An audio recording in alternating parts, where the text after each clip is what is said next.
This is a car I'm going to praise quite a lot in this video, and that's despite a starting price of 730,000 krona.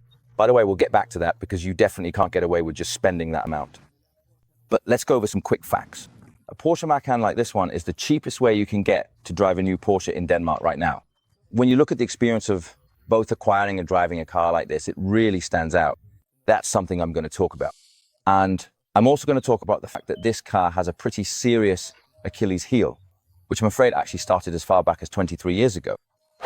Getting yourself a Porsche is not the same process as, for example, getting a Tesla or one of the Chinese brands where you can pretty much only choose the color and very, very few other details. A Porsche can be configured, it can be customized. But of course, that also means that the base price of this Macan, the rear-wheel drive version I'm driving here, the cheapest version, starts at 730,000 krona. That's a price equivalent to going into a gourmet restaurant and only looking at the price of the main course. Let me give you a couple of examples. For example, this car doesn't have rear wipers, but you can get them for it. That's an optional extra. And on top of that, it's also an extra option to have the rear wipers painted in glossy black. Another thing that's optional is something like adaptive cruise control. It can also be an option to have the key painted. Another extra is this holder for the owner's manual. You can have it customized with small, stylish details. That costs about 9,000 krona. And, oh yes, you can also get leather around the air vents. Of course, that also costs extra. My point is that a car like this, with a starting price of 730,000 krona, can easily reach 900,000 krona without any trouble, or even more. The first generation of the Porsche Macan was introduced back in 2014. This is the second generation, and it comes exclusively as an electric car. It runs on the same PPE platform as, among others, the Audi Q6 e-tron, which is its sister car.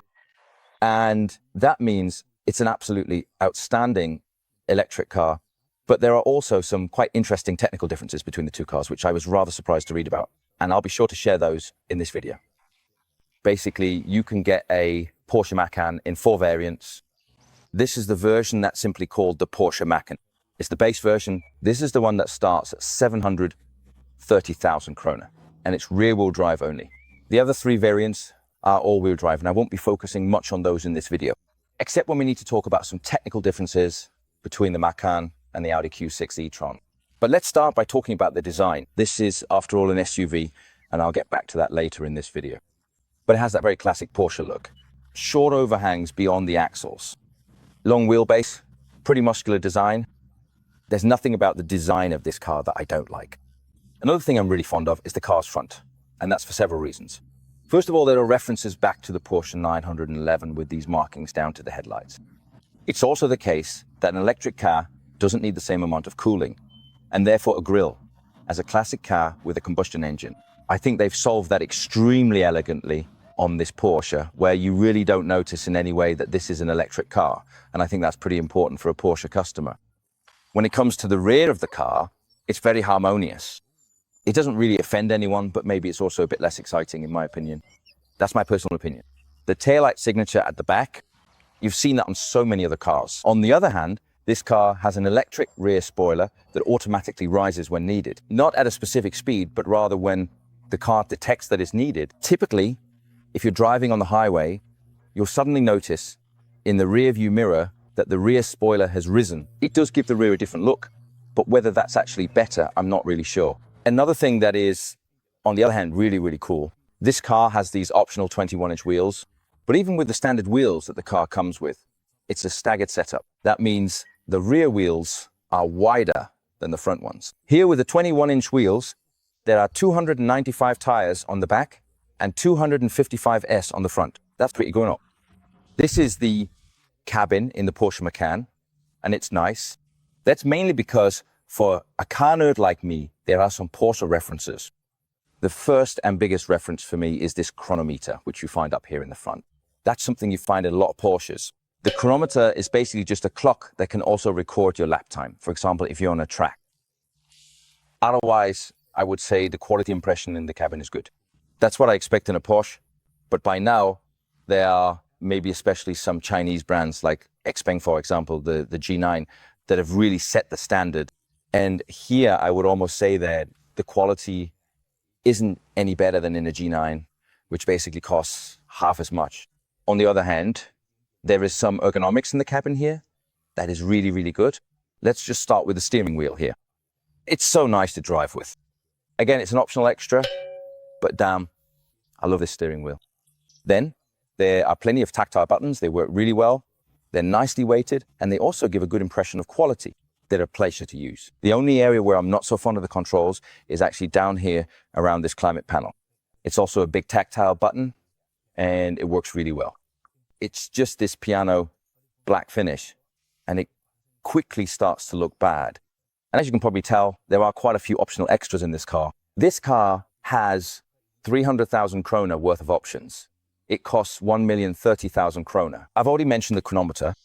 The logo here in the headrests is also an option, and I could go on the seats here are also an option. But with the seats in a Porsche Macan, there are basically three choices. There are the standard seats, which I unfortunately don't know.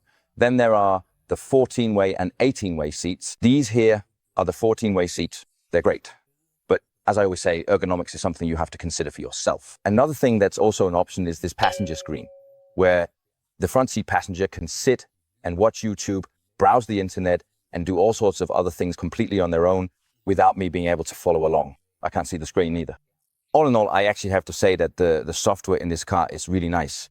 Just like in the Audi Q6 e-tron, it's Android Automotive. In other words, Google has provided the software for the car. And it's not just what you see on the screens. It's the software for the entire car. The car supports OTA, that is, over-the-air updates. And when you get such an update, it could be something for your navigation system, but it could also be something for your motor or your battery management. The software is also super responsive.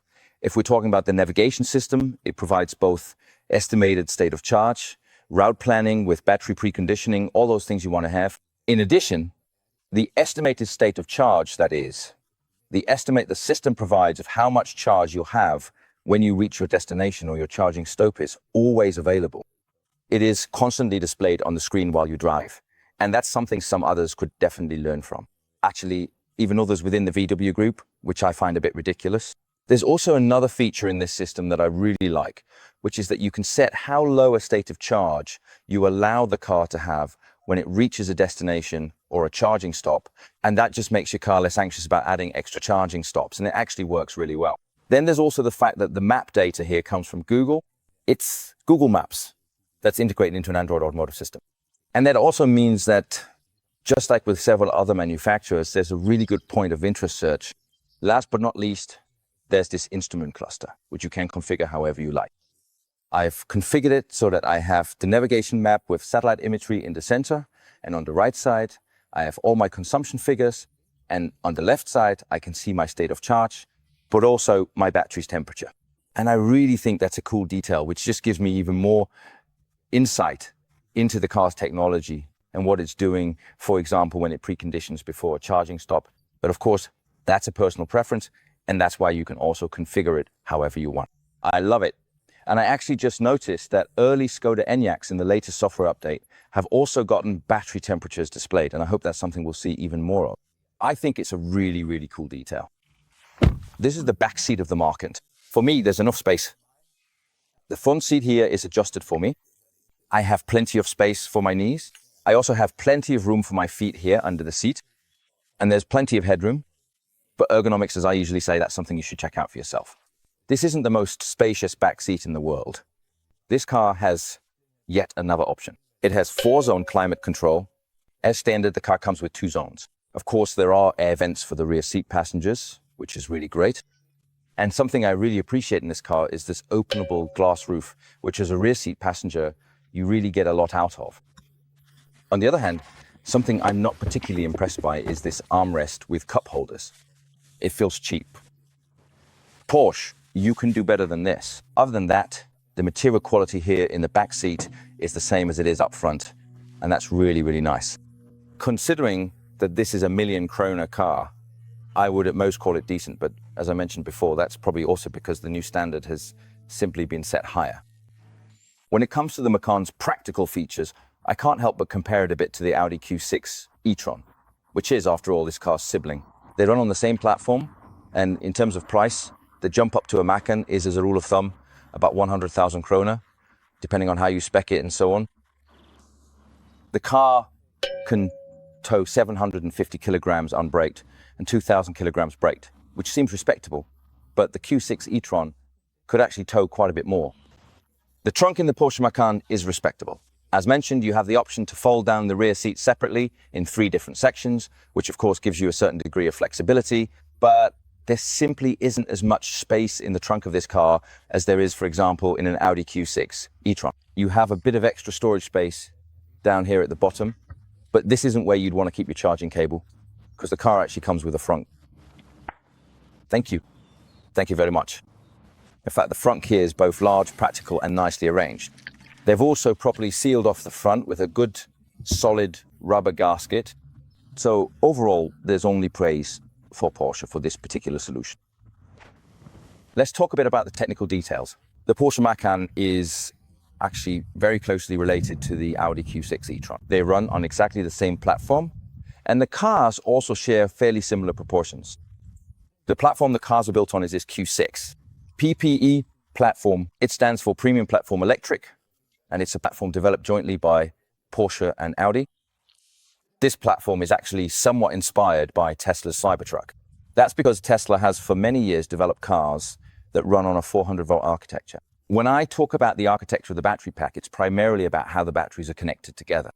And when you connect some in series and some in parallel, at some point you end up with, for example, just about 400 volts, and then it's a matter of building up some capacity. For many years, Tesla has been known for their charging network, their supercharger.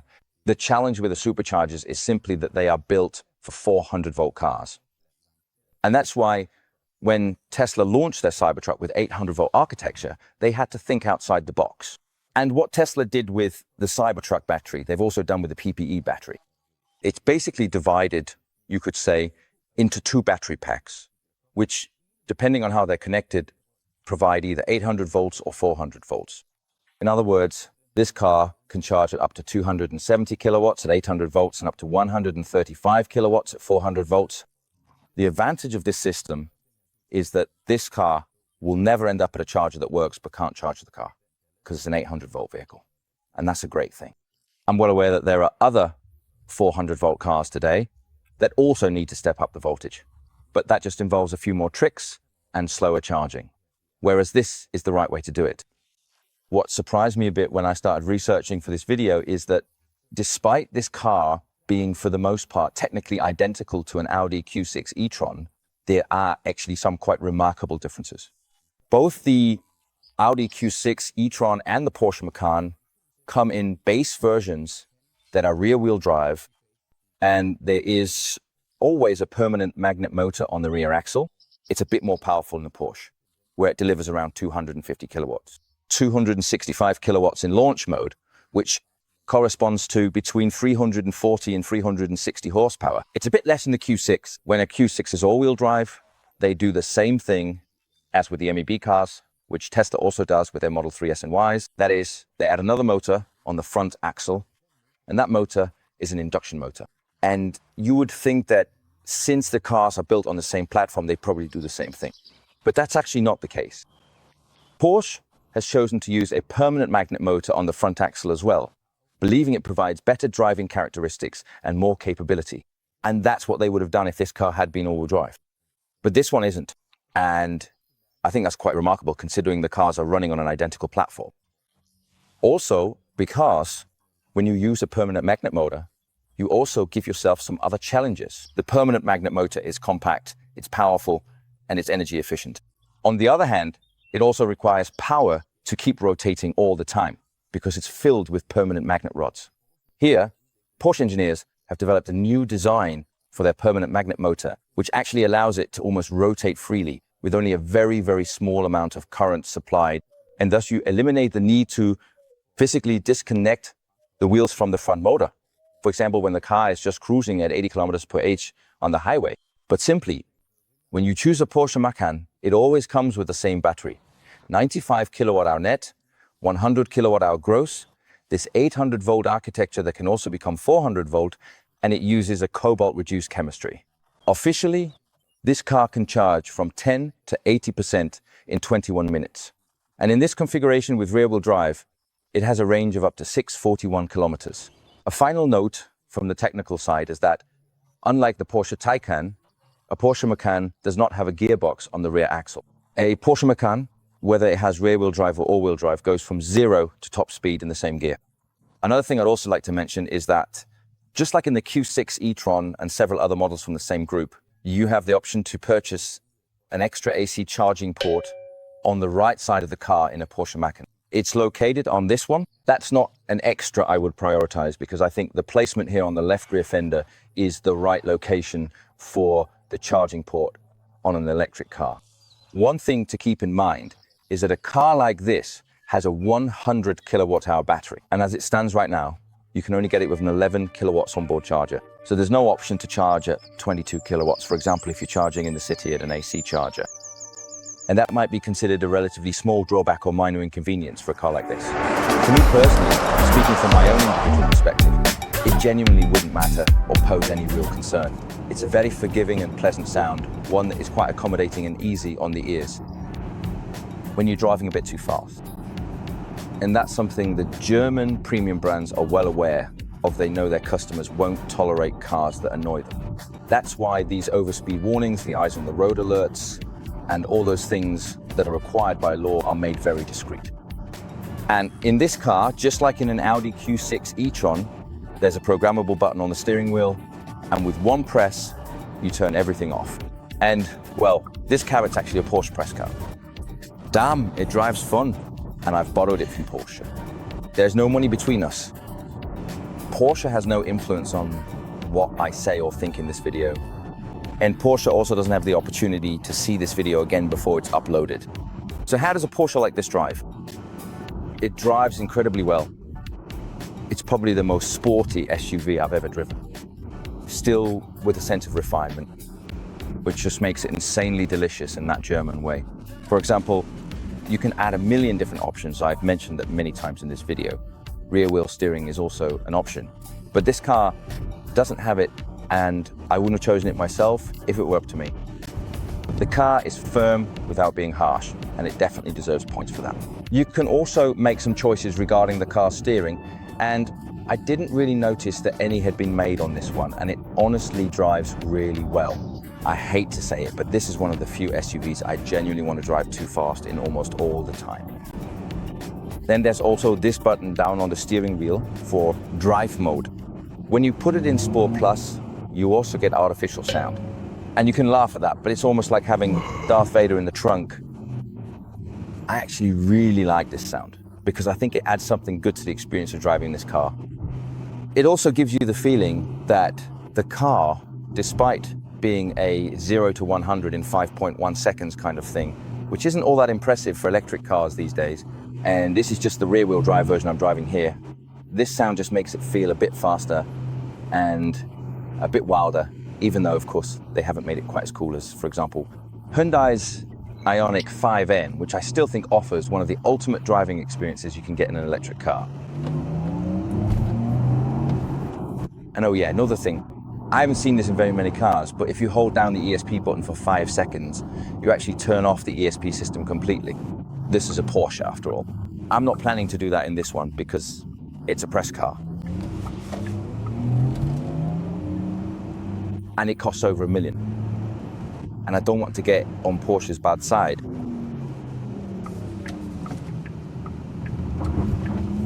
But there's so much confidence out of corners, on the throttle, and so on, out of a roundabout, etc. I mean, it really drives incredibly well. This car. Okay. Let's see if it can break 2. Go over 80. 3, 2, 1. Nausea. 21 meters. That's the distance. The very best cars I've driven in there. A very, very few have managed to break from 80 to 0 in 21 meters, and this one does it too. Another thing that's also very important to me, especially when I'm driving long distances, is the noise level in the cabin. right now, I have the fake engine sound activated. And I actually think that's cool because this car is set up for sportiness. But if you were going on a long trip, you'd probably turn it off like this, there. And now we'll try setting the speed to 83, which is 80 on the GPS.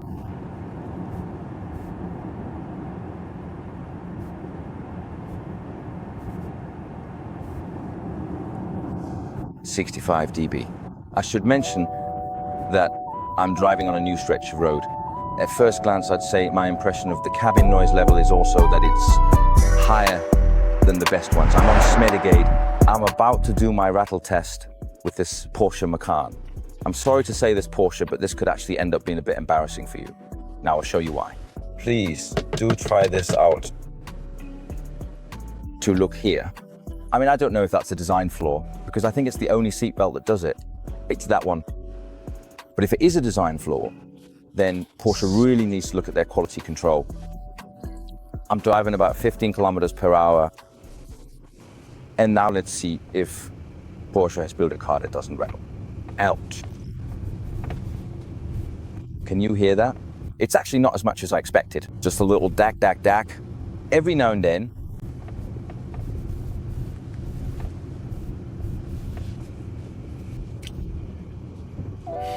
that's okay. But for 1,030,000, it's really not okay. At the very beginning of this video, I clearly stated that this particular car is indeed quite challenged. And perhaps it's a significant challenge that genuinely dates back an astonishing 23 years. I'd like to come back to that. What I want to say right now is that it can be super, super easy to hate on a car like this and think it's ridiculous that adaptive cruise control isn't standard and that you have to add everything before you actually have the car you want. But what you have to remember is that Porsche customers have always enjoyed this process when buying a new car. It's been part of the experience of acquiring a Porsche. It might even mean spending several months configuring it exactly the way you want that car to be. It's not a process I've ever tried, and that's why I don't think it's a process I can really relate to or appreciate. What I appreciate about this car is that I can feel how many engineering hours have gone into making it drive the way it does. So I also assume that this is a car that will last for many, many years. And then there was what I said at the beginning of the video, that this car has a huge challenge. I'd like to try to put that into words. When I was a child, I was born in 1977, so throughout the 80s, I can remember starting to take an interest in cars. And when you saw a Porsche driving through the village I lived in, it was something we kids would run after and point at. You could hear it from far away, and it had that unmistakable shape. About 22 years ago, Porsche launched the Porsche Cayenne for the first time, and I have to honestly admit that I thought Porsche was selling out. But the thing is, the Cayenne became a huge success and actually pulled Porsche out of a financial nightmare that the company was in at the time. The Macan then came in 2014, and that's just the way things are going. Porsche is no longer just a sports car brand, but this car doesn't have the same magic as the magic I experienced as a child when I saw a Porsche 911. And I think that could be a challenge for this car because the competitors have also gotten good. It has become so easy and so accessible for so many people to get something that in many ways resembles a product that can be almost as good as this one if you go by the spreadsheet. But when you drive the car, when you get to customize it, then I can understand why this has to cost a bit more. But whether a car like this can cost 1 million kroner, well, for some people it can. But I have no doubt for a second that the Audi Q6 e-tron or many competitors that could easily be compared to this car will end up selling better. I'm making another video about this car, and in that one I'll take it on long trips, see how the consumption is, and find out what the real range is on the highway. I'll do a charging test, and you'll also get the 5 best, but also the 5 worst things I've discovered after almost 2 weeks with this Porsche Macan. I hope you'll want to watch that video as well. Right here, there's a video about electric cars that YouTube is sure you'll like. Here, where I'm standing with finger guns, you can click if you'd like to subscribe to my channel for free. Remember, there are relevant links and discount codes inside in the video description. Remember to take care of yourselves and each other on YouTube. Speak nicely in the comments. See you in another video soon.